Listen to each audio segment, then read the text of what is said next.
J'espère que je ne vous décevrai pas par la brièveté de mon message. Le président a dit tout à l'heure que c'est le message le plus attendu. Mais en général, les au revoir doivent être courts et brefs pour que l'émotion ne monte pas trop. Je peux vous dire que ce n'est pas sans émotion que je me tiens devant vous ce matin pour mon dernier message dans cette posture. Monsieur le Président de l'Assemblée nationale, Mesdames et Messieurs les membres du bureau de l'Assemblée nationale, Président de commission et Président de groupe parlementaire, Mesdames et Messieurs les députés. Pour une 10e et dernière fois, j'ai l'honneur de vous présenter en votre qualité de représentant légitime du peuple béninois et délégataire de sa souveraineté en matière législative, mon appréciation de l'état de notre nation.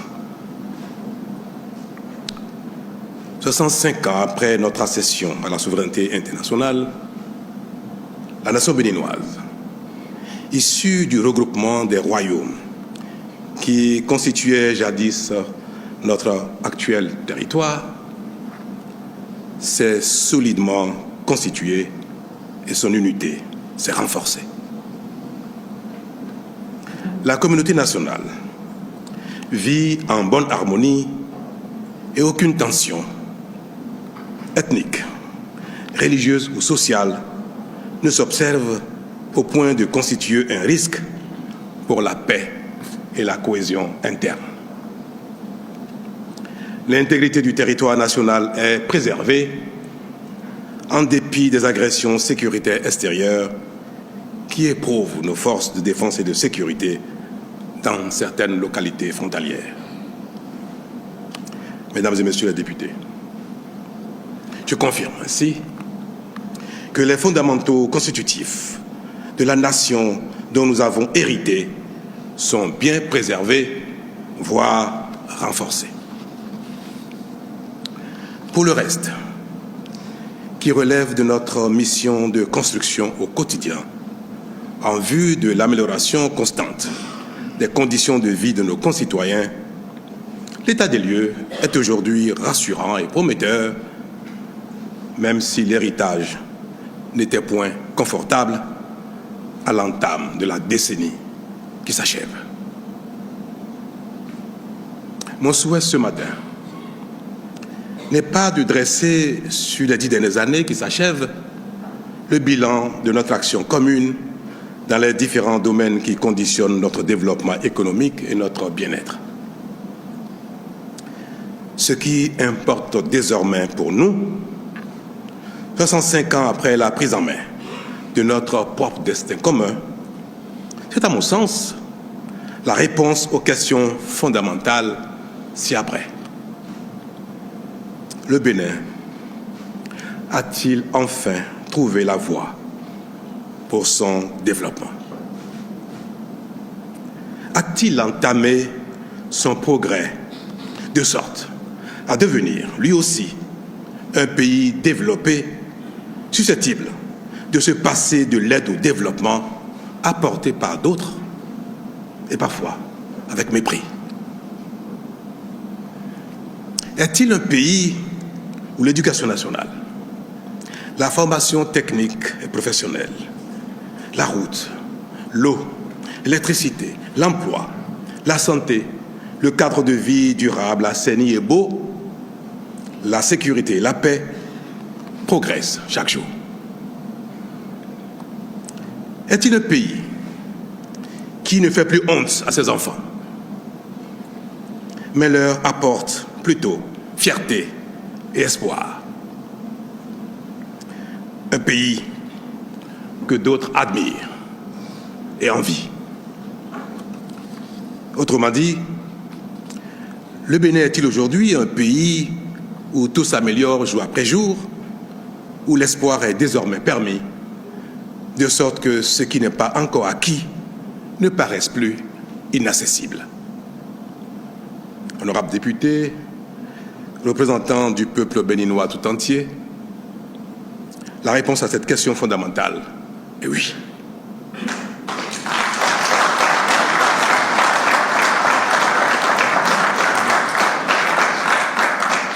En effet, depuis bientôt 10 ans, le Bénin a entamé sa mutation et les signes de notre progrès sont visibles par tous. Le miracle, c'est notre nouvel état d'esprit. Il nous fait opérer les changements les plus inespérés. Il nous fait progresser et chacun accepte désormais de consentir les sacrifices et les efforts nécessaires. Il nous rend admirables et suscite la jalousie de certains.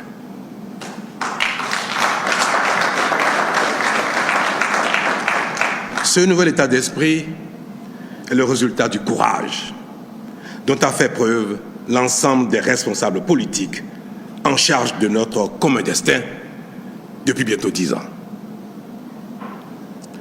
Par ce courage, des réformes pertinentes jadis inespérées ont été opérées dans tous les domaines et ont été peu à peu appropriées par chacun pour devenir le fer de lance de nos prouesses.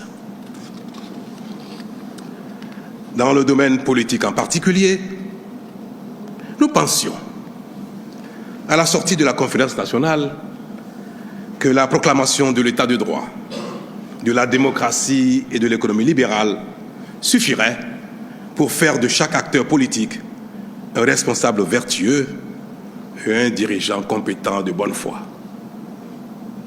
Nous pensions que les acquis de la conférence nationale suffiraient pour induire la bonne gouvernance et produire le développement, quelle que soit l'organisation et les règles de la compétition politique. Hélas, non. Bien que chacun ait constaté cette terrible réalité et souhaité haut et fort la revue du système politique partisan, la définition et la mise en œuvre d'une réforme politique sérieuse n'ont pas été aisées et continuent de nous éprouver. Aujourd'hui encore, il persiste en notre sein une certaine divergence sur les profondeurs qu'il reste à atteindre en cette matière pour mettre le Bénin définitivement à l'abri de nos travers, nous les acteurs politiques. Honorables députés, ma conviction est que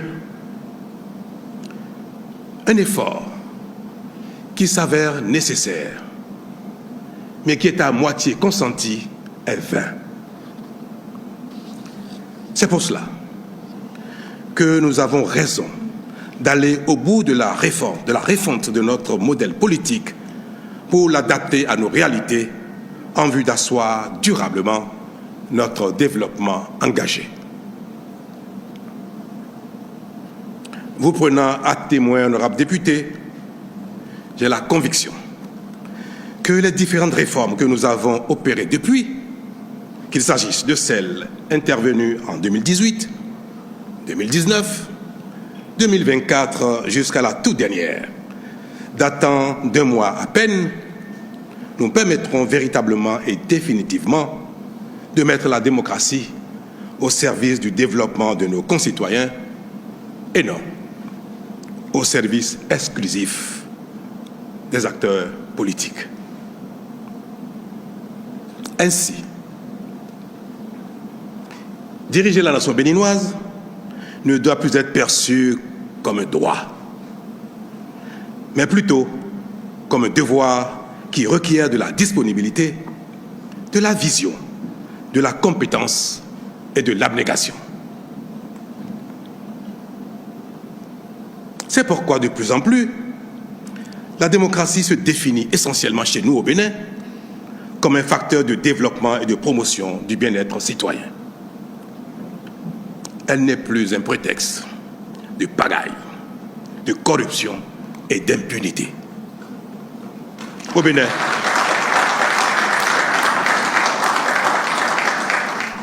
Au Bénin, désormais, il ne suffit plus d'être un harangueur de foule, un vendeur d'illusions proclamé acteur politique pour s'emparer de notre destin commun sans autre projet que celui d'en jouir tout seul avec ses partisans.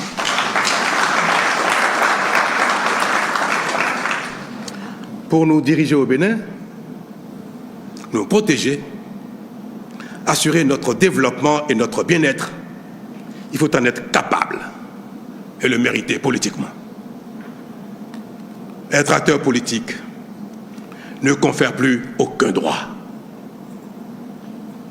Il n'astreint qu'à des devoirs et à l'humilité, voire à l'effacement et même au sacrifice de soi.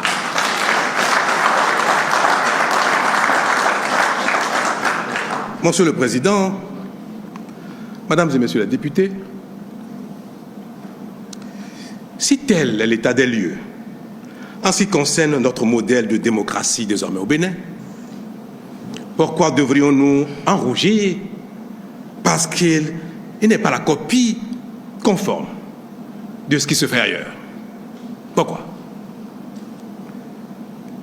Mais est-ce que le Bénin est la copie conforme de notre pays dans le monde? Mais non.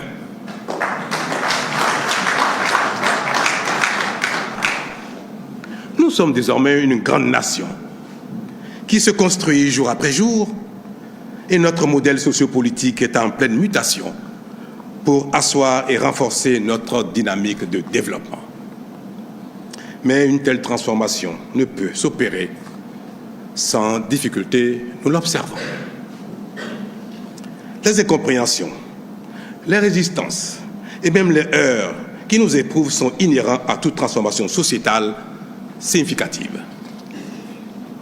Ils sont la preuve que nous sommes sur le bon chemin.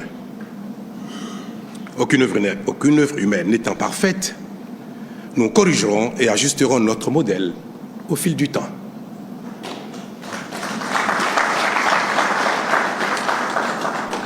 À cet effet, chaque génération devra apporter à la nation éternelle sa part d'innovation et de génie constructif, ainsi que son courage pour empêcher coûte que coûte les nostalgiques rétrogrades et les marginaux d'arrêter le progrès.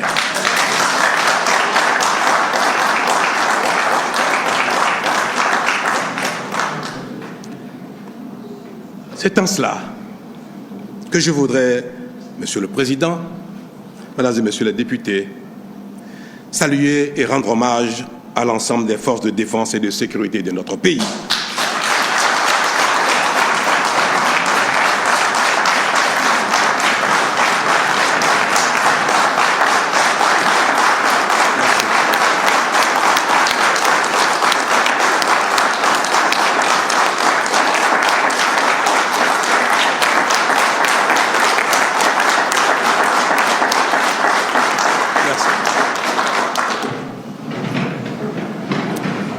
Pour leur bravoure, leur loyauté à la République face à l'attaque perpétuée le dimanche 7 décembre 2025 contre la nation béninoise par des marginaux insensés, manipulés par quelques compatriotes en quête de privilèges perdus, ainsi que certaines autorités politiques et militaires étrangères. Je salue la mémoire de ceux d'entre nous qui y ont perdu la vie et adresse à leurs familles et proches, au nom du peuple béninois tout entier, nos sincères condoléances. Aussi, voudrais-je, en mon nom personnel et au nom de la nation tout entière, exprimer notre fierté et notre reconnaissance à l'égard de tous les corps d'armée, toutes les garnisons du territoire, tout le commandement militaire, la police républicaine et son commandement, qui tous, sans aucune défection, se sont mobilisés spontanément et immédiatement pour défendre la patrie, refusant de prêter main forte aux assaillants et se mettant à la disposition de l'État.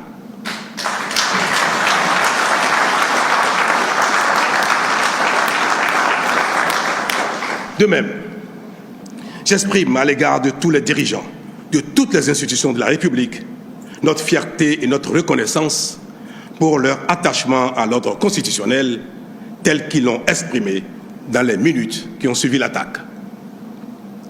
À l'endroit du peuple béninois, dans sa grande majorité, j'exprime notre fierté pour son refus de soutien à la forfaiture et son attachement à la démocratie et à l'ordre constitutionnel. Monsieur le Président, Mesdames et Messieurs les députés, tout cela n'est-il pas l'illustration d'un état d'esprit nouveau, caractéristique d'un Bénin qui grandit? Les grandes nations, ce ne sont pas seulement celles qui ne sont jamais éprouvées, ce sont également celles qui sont capables de faire face aux épreuves avec efficacité. En cela, notre pays, le Bénin, a donc franchi un palier décisif dans son parcours, sa construction, ses valeurs et son développement. Quant à ceux d'entre nous qui restent désespérément accrochés à notre passé révolu ou qui peinent à s'arrimer à la dynamique en cours, je prie le ciel de leur accorder la clairvoyance, l'altruisme et l'humilité nécessaires à leur ralliement afin que leur frustration, justifiée ou non, cesse de nous diviser. Car notre Bénin commun restera éternellement notre maison commune. Nos divergences ou insatisfactions des temps présents ne doivent en aucun cas compromettre l'intégrité de la nation et son avenir. Les élus, mal aimés d'aujourd'hui, passeront. Et ceux de demain ne manqueront pas de corriger les erreurs commises et de remédier aux insuffisances. Que chaque citoyen béninois accepte donc de venir boucher de ses doigts les trous de la jarre trouée afin qu'elle abonde de richesses pour nos enfants et petits-enfants. C'est bien le symbole de ces lieux, Monsieur le Président. Mesdames et Messieurs les députés, pour ce qui restera en ce qui concerne ma dernière apparition ici, à cette tribune, permettez-moi de vous exprimer à vous, parlementaires de la 9e législature, à vos prédécesseurs des 8e et 7e législatures, ma profonde gratitude pour votre disponibilité permanente, votre amabilité, votre bienveillance, votre collaboration républicaine, correctrice et combien efficace, qui m'ont permis d'accomplir, durant ces 2 mandats, selon mes compétences,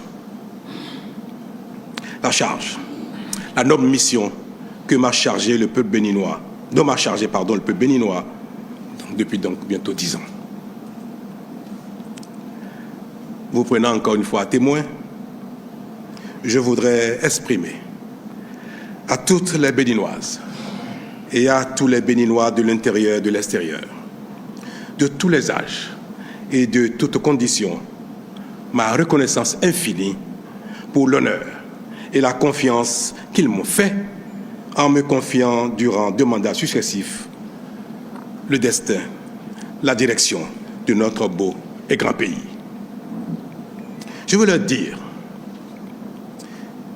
que j'ai pris et gardé tout le long des 2 mandats la mesure de leur attente, que j'ai donné le meilleur de moi-même, jour et nuit, avec bonne foi et abnégation, pour être à la hauteur de leur confiance. Je veux leur dire aussi que j'ai le regret de ne pas avoir tout réussi. Mais je veux, surtout et davantage leur dire, alors que la fin de ma mission est toute proche, que j'ai la certitude qu'ensemble, nous avons accompli de grandes choses, dont certaines nous paraissaient même impossibles. Je veux enfin leur dire que surtout, notre état d'esprit a considérablement changé. Que désormais, plus rien ne nous est impossible. Que le Bénin a véritablement et définitivement trouvé son chemin pour se développer enfin et offrir peu à peu à chacun le bien-être légitimement attendu et qui est de plus en plus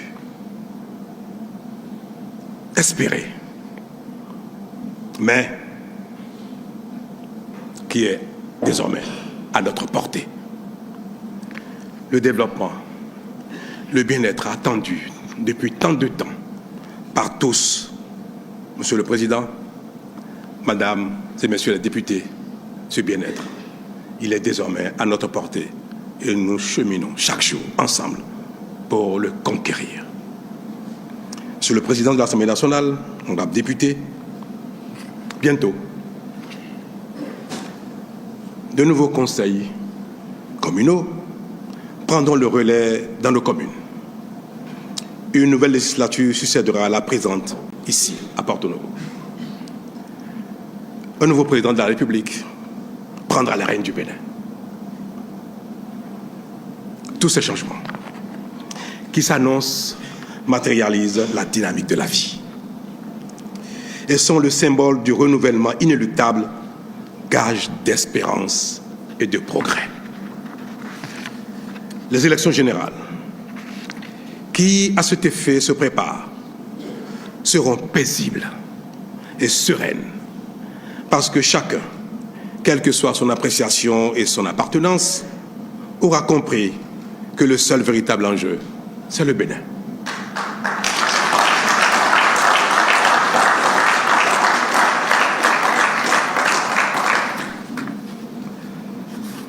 Mesdames et Messieurs les députés, représentants de la nation tout entière, par vous, à travers vous, vous prenez encore à témoin, je voudrais dire à tous, aux Béninois et aux Béninoises, de l'intérieur et de l'extérieur, que nous n'avons aucune raison de craindre l'avenir. Je veux leur dire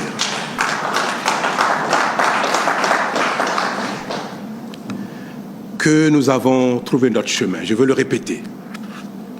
Je veux leur demander de faire confiance au Bénin, de faire confiance aux générations successives, désormais actives pour notre bien commun, pour notre développement. Je veux leur dire, n'ayons aucune crainte. L'âme du Bénin veillera et le meilleur est à venir.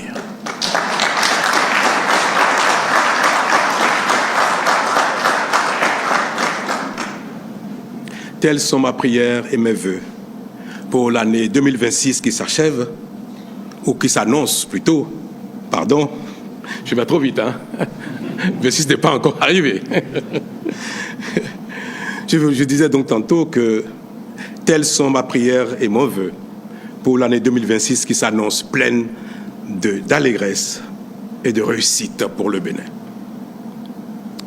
Puisse-t-elle apporter à chacun et à chacune la bonne santé, la prospérité, la patience, le patriotisme, l'amour de soi et de l'autre, ainsi que la joie de vivre. Mesdames et messieurs, vous aurez compris que l'émotion m'a étreint.